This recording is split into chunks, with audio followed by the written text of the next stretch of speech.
Kenya is in mourning following the death of veteran opposition politician Raila Odinga, with some citizens taking to the streets to grieve. But there is a general acceptance that he leaves behind a complicated legacy. A very prominent opposition leader, has fought for democracy, for the rule of law, for human rights, but also has been a political opportunist over the years, if we're being honest.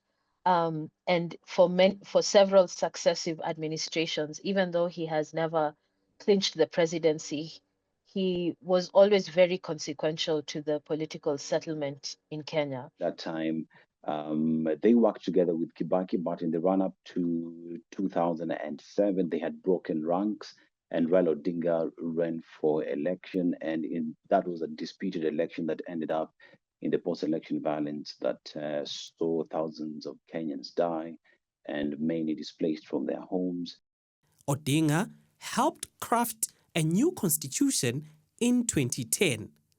He was also instrumental in the country's move away from being a one-party state.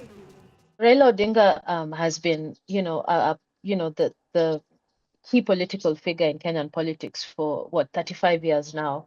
He was detained in the 80s by President Moi's regime for almost a decade for agitating for multi-party democracy, and was very instrumental in reinstituting multi-party democracy in Kenya in the 90s.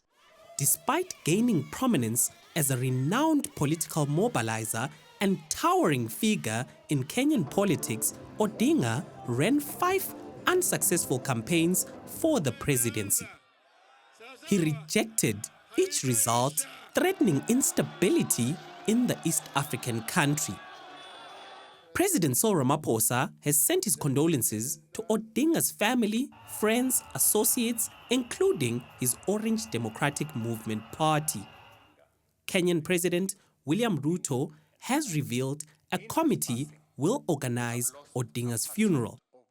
I have postponed all my public engagements for the coming days, and I ask all other public servants and leaders to do the same, so that we can join the nation in this period of mourning and deep reflection. Our former Prime Minister, Raila Odinga, shall be accorded a state funeral with all attendant honors. It's unclear when Odinga's body will be repatriated to Kenya, but the Indian government has offered to facilitate the process. A Kenyan delegation led by the Cabinet Secretary is set to leave for India. For Newzroom Afrika on Channel 405, I'm Juniour Khumalo.